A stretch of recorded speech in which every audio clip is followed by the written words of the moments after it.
I know. But yeah, so thank you for being here. I'm excited to share this information with you. This is my first time teaching this class, Pets for Essential Oil. I love this photo. I mean, such a cute dog. It reminds me of my friend's dog. Of Oh, the Cavalier. Yeah. Jasper. Yeah, it reminds me Yep. of him. Yep. So cute. Love it. Okay. A quick disclaimer, always consult your veterinarian, and use only pure, unadulterated essential oils. Today we're going to talk about essential oil safety, general tips, and the most requested recipes. All right. So before I share my slide, this is my experience with using essential oils with my pets. So I have 5 bearded dragons and a turtle. And my favorite thing to do is to use lavender and tea tree on their scales. Those are the 2 that I feel the most comfortable with using. Lavender for calming and then the tea tree for cleansing. In 2021, Coco, which I have right here. This is not a pets class without a pet, right? Here's Coco. Welcome to the class, Coco. So Coco, in 2021, we started to notice this spot right here. I don't know if you guys can see my mouse. So yeah, so we noticed this spot right here. In 2021, we didn't know what it was. A couple times a year, she would shed that spot. And then last year, we noticed another spot coming along. And we were worried. We're like, okay, so we don't know what this one's from. And now this one is happening. Like now there's another one, right? And so I wanted to be very intentional with helping her healing process. And so what I did was every time I would take her a bath, I would massage lavender on her and avocado oil because I ran out of coconut oil. So I used avocado oil. And this was today. Look at her. I mean, the spots shed. And like I said, this has been there since 2021. Crazy. I can't believe it's been there that long. And so you guys can see there's still like a little scar right here, but it's a lot better. The scarring is getting smaller.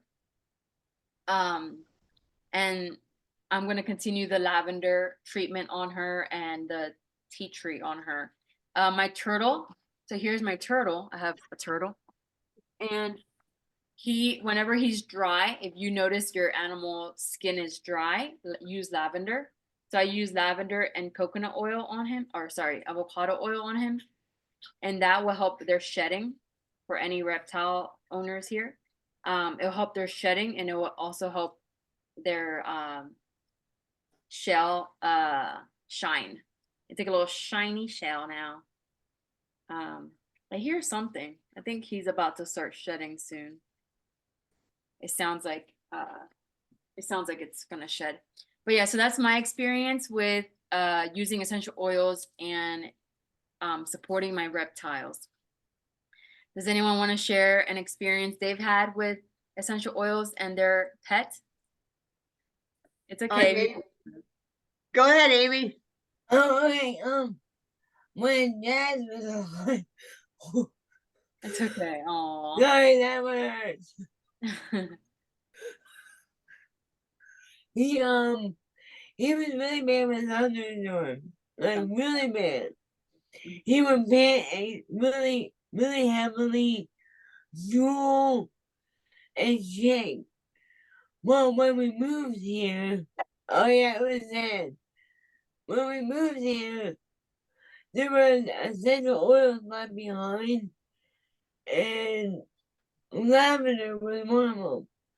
And I used to put it behind his ears, and he would pant, but not as bad as he was. It was like half as bad, and he Wow. couldn't shake. That's awesome. And then after I kept doing that, it went reverse. He would just shake a little bit and not pant. and Okay. he found a hiding spot under the stairs where he was taking hide of it. And that was it. Oh, He okay. stopped pain, he stopped freaking out. It was so cool. Wow.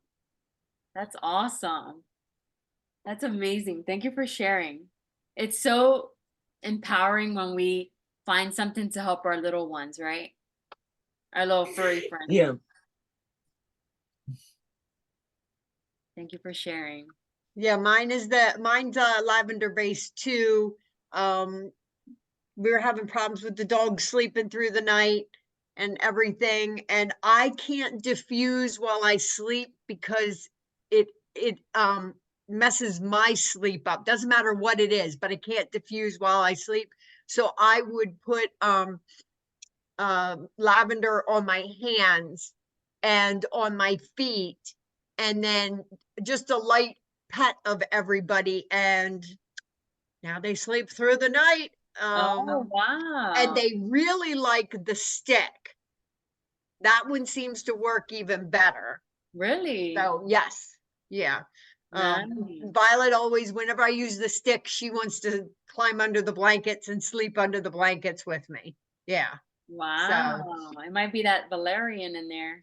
yeah, but they seem to like that. So That's awesome. yeah. Hey, Gabe, you take Coco? All right, this is it's past her bedtime. Once the sun goes down, she goes to bed. Hi, moms. Hi. Bye, mom. All right. Thank you. All right. So that's amazing that the dogs sleep the night now, sleep Mhm. through the night. That's awesome. Not Finn. Uh, Finn has always slept through the night. It was mainly for Violet. So, and then Ruby, when Oh. Ruby was here, and it helped her a lot too. And she was just a really little puppy at that point in time, and it worked for her too. Wow. That's amazing. Yeah, we're gonna learn about why these oils work for the pets and then the safety around using them around your pets. Yeah, thank you for sharing, ladies. So before we dive in, are there toxins lurking in your home that could be impacting your pet and yourself? So read ingredients of cleaning supplies and air fresheners, avoid fragrances, and check labels for perfume or parfum. Who should we believe, right? Who should we believe? The blogs, the essential oil companies, the internet, science, Pinterest, pharmaceutical companies, the facts. So essential oils seldom have effects when used properly. Many products on the market today use essential oils. Simply walk down your pet aisle and read ingredients to see for yourself. Purity matters and less is more. Use common sense. So we know our pets the best, right? We know why, like if they're upset, if their stomach is upset, if they're starting to get a rash or something. So always check in with yourself, like what would I do? Don't just, if someone out there, a little guru says, hey, do this, like don't go ahead and do it if you don't feel safe. If you don't feel safe, always talk to your vets before doing something. Sense of smell. So this was really cool. Cats and dogs, they have 200 to 300 million olfactory receptors. And then us Receptors. humans, receptors, that's what it is. Raptors. Reptile. Receptors, yeah. And then humans, we have 5 to 6 million olfactory receptors. Very, very true. I know that dogs, they have, like, they can smell, like when you're taking a dog on a walk, they can smell every other dog that had just peed there. So it's very true. Very nasty too. Diffusing. So here are some tips. Use a water-based diffuser. Most of the Terra diffusers are water-based except the mist and the bubble diffuser. I would put those up top. Mines are up here. So that way it doesn't hit your animal's eyes or face. Place a diffuser in a safe, stable area. Make sure if you put it on a table, it's not like a wobbly table, so when your dog goes by it, it doesn't fall down. Run the diffuser intermediately. So you could turn it on for 2 hours, 4 hours. Some diffusers are like that you can run it for a couple hours at a time. Diffuse only 4 to 5 drops at a time. So it depends on how big your diffuser is. If you have a really, really big one, like the humidifier, 4 to 5 drops is not going to do anything.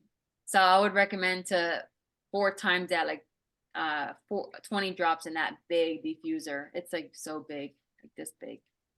But yeah, so for like a diffuser like the La Luz, I would do 5 to 6 drops. And if you have a reptile or a tank, like an animal on like a rat or something, make sure the diffuser is away from the tank, not like next to it. And then also diffuse in an area with good ventilation where your pet can leave if desired. Any questions? So applying topically. Oh, look at the baby. These dog pictures are adorable. So when you're applying it topically, always dilute heavily with a carrier oil. Like I said, I use avocado oil, fractionated coconut oil, grapeseed oil, extra virgin olive oil, anything that will carry the oil through their skin. Apply it in a small area, like Amy said, behind the ears, very small area, or like Jen said, just on the back of their spine. And then apply it with your own palms instead of like adding don't like add the drops to the reptile or to the dog. Like, no, don't do that. Put it on your palms, and then get the fractionated coconut oil. So that way, on the dilution, there's dilution in the next slide.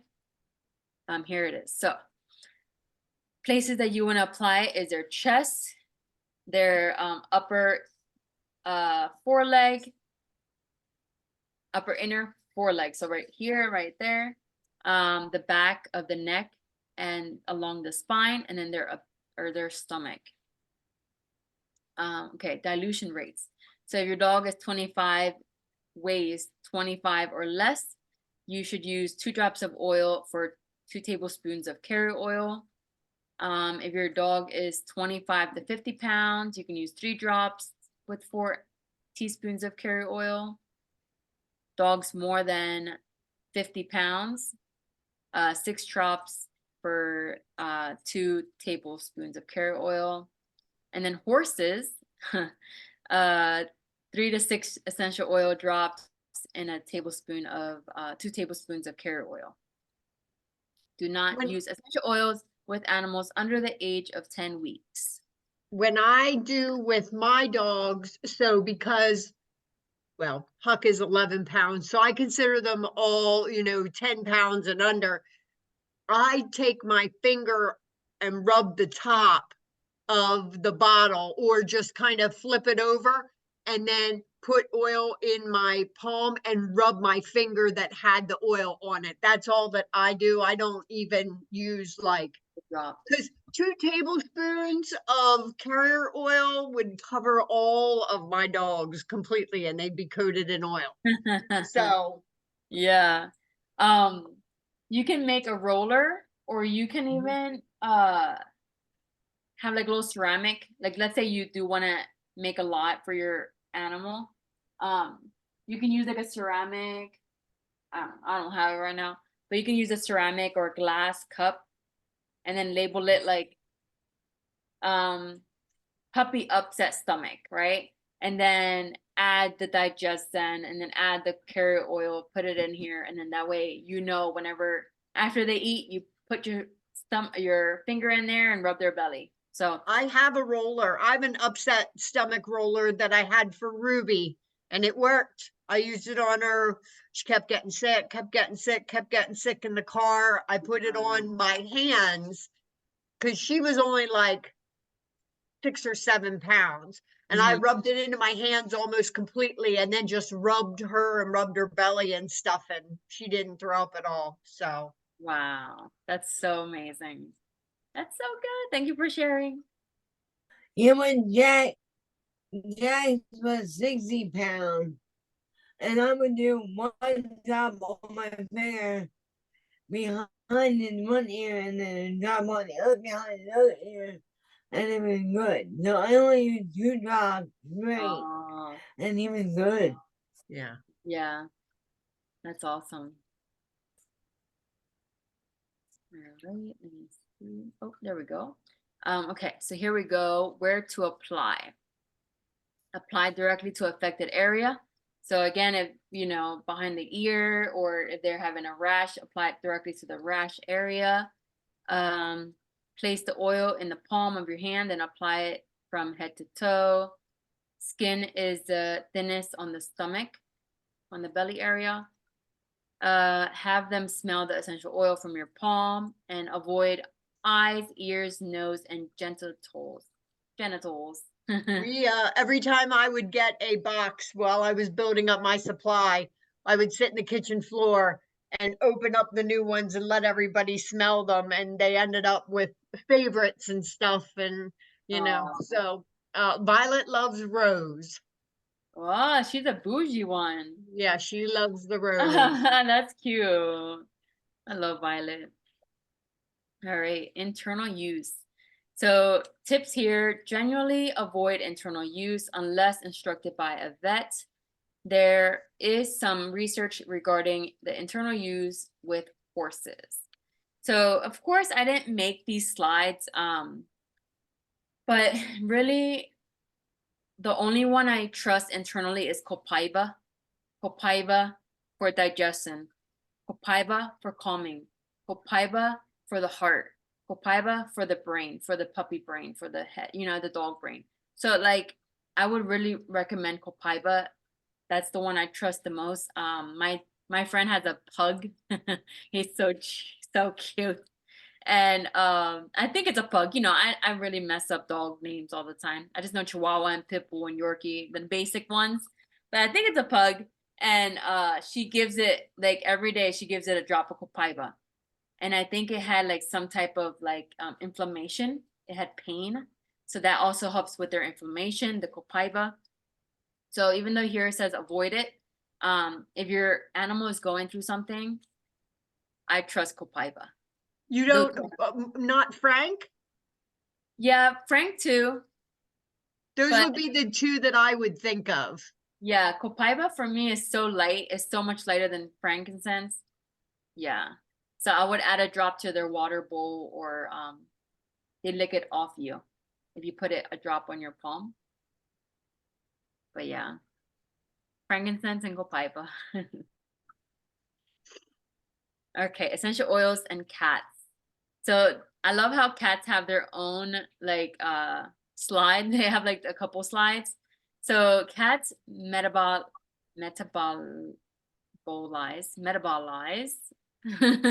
and excrete. There we go. Things differently than other animals. I would think of a cat as like a hamster or rat. So whenever I'm talking about the cats, think about your hamsters and rats. So cats do not have liver enzymes that allow them to break chemicals as effectively. Cats do not like strong odors and have thin skin. Be more cautious, dilute heavily, and avoid certain oils. So here are the oils that they recommend to avoid using on your cat.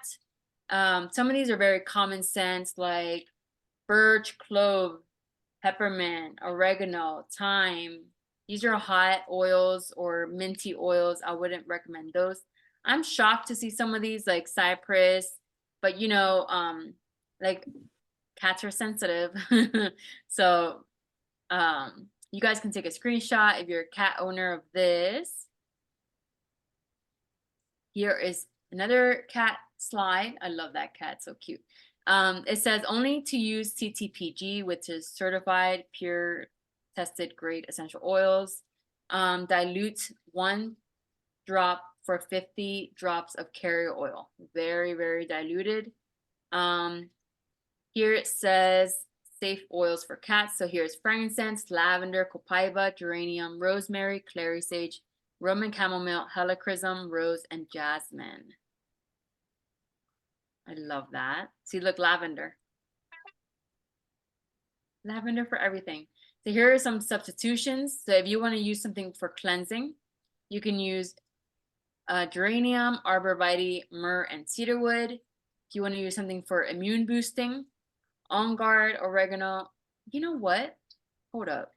Is this? Oh, this is for not for cats. This is for dogs. I'm sorry.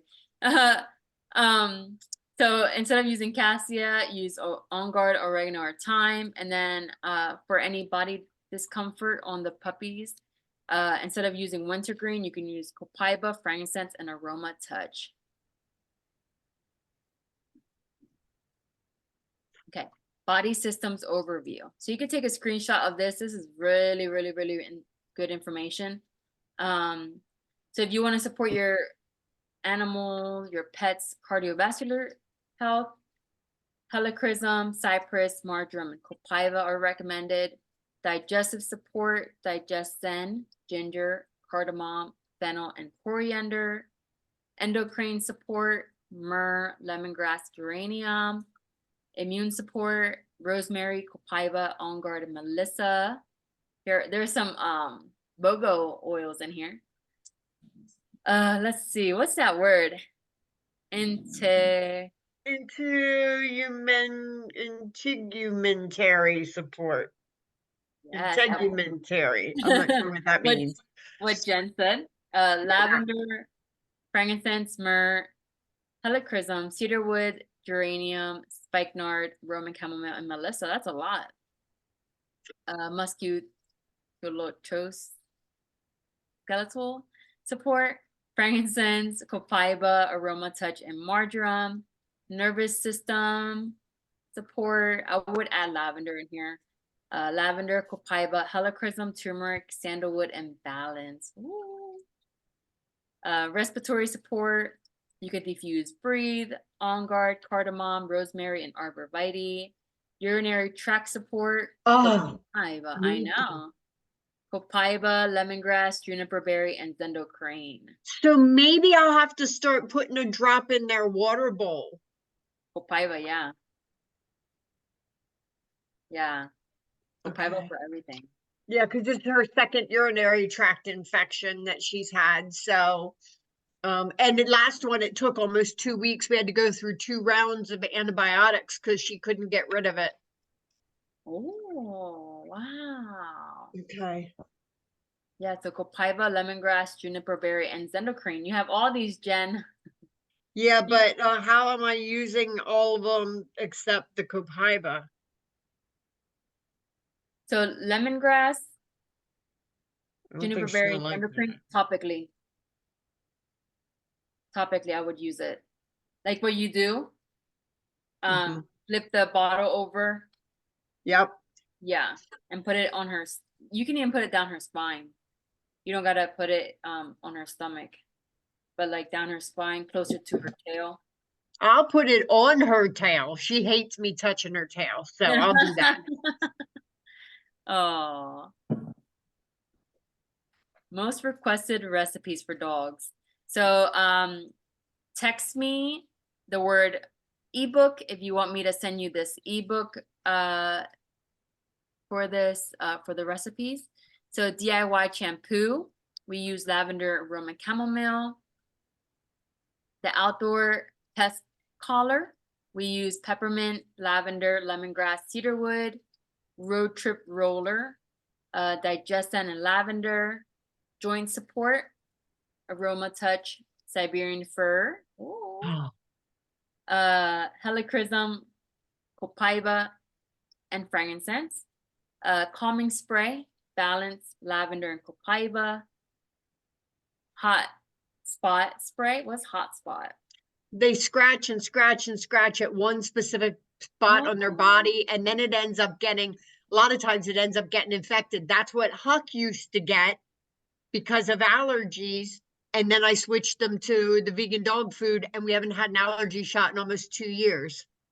Wow. But I Alright. use that. I use lavender, myrrh, and copaiba on his hot spots. Oh, nice. So yeah, lavender, frankincense, myrrh, and copaiba for hot spots. That's really good. DIY toothpaste, peppermint, and myrrh. All the dogs. All right, most requested cat recipes, outdoor pest collar. We got a lot of outdoor cats here. Like, so crazy. And they always come to me because I think they can sense that Carter's allergic. So when Carter and I are on our walks, the cats come to me and I'm like, yes. So outdoor pest collar, lavender and cedarwood, calming spray, lavender, copaiba, and Roman chamomile. Skin salve is frankincense, lavender, and copaiba. Litter box refresher, lavender, cedarwood, and lemongrass. And then scratch defendant, Deterrent. deterrent, yeah. Lemon and black pepper. There's one that was missing off the dog one. Pink pepper, and I forget what another one. There was a second one, but you put that in a spray bottle with water and spray it on areas that you don't want them to pee in the Yeah. house. It worked for Finn. It worked for Finn, Yeah. and he had totally stopped doing it. So Yeah. You stole the words out of my mouth. I was gonna yes. say that. Yeah, pink pepper is good for if the dog is peeing in one area or Yeah, cat. they also, my dogs don't seem to like the smell of the peppermint, and spearmint and stuff like that. So I think I might have added like a drop of peppermint in there too, just one drop, and sprayed it because first off, it keeps them awake. 'Cause they don't like the smell, and then the pink pepper. So Oh, that's cool. Yeah. Most requested horse recipes. Love it. So fly spray. We can even make these for ourselves. But Terra Shield, citronella, and eucalyptus. Digestion, we recommend Digest Zen. Hot hoof. I'm guessing that's the itchy spot. I think it's an infection in the hoof. Oh, okay. What's a hoof? Their foot. The black thing on the bottom of their leg, that's a hoof. Okay. Lemongrass, frankincense, thyme, geranium, and myrrh. If your horse is feeling stressed, lavender, petitgrain, copaiba, and clary sage. Happy skin, lavender, peppermint, tea tree, basil, and myrrh. And then healthy joints, copaiba, frankincense, helichrysum, and black spruce. Love that. All right, so here's some resources. That Animal Desk reference by Melissa. Holistic Aromatherapy for Animals. Kristen. Essential Oils for Pet Guide. I have Pet that one. Guidebook. Janet. Dr. Janet. I think she's a doctor. Yeah. And then Spoil Your Pet by Mia. I have the Essential Oils for Pets Guidebook TJ got for me, and that one is really good. Yeah. Oh, Yeah. cool. Thank you for letting us know. So if this is your first time seeing a Zoom call and you were interested in starting your essential oil journey for your pets and for yourself, here are some ways to get started. So you can choose a kit that doTERRA has already made up, or you can create your own starter kit. But of course, when you get a kit with doTERRA, it's the most savings. And the link is going to be in the captions down below on YouTube. What are the perks of having a wholesale account? 25% off retail prices for 1 year. Access to our private VIP Facebook group. Support and education. You have an option to receive 10 to 30% back in points redeemed for free products. Options to receive the cost of your shipping. Okay, that's not a thing anymore, so erase that. And then options to place a monthly order over 125 and receive a free product of the month, which this month was lemon. Any questions? Any questions, Amy? No? Nope, not right now. Awesome. So again, text me if you would like a free ebook. And our next community call is going to be Thursday. It's going to be about sleep, stress, and stress, sleep, and something else. Emotions, sleep, stress. That's what it is. I'm really excited about that one. So I'll see you guys Thursday. Thank you for watching.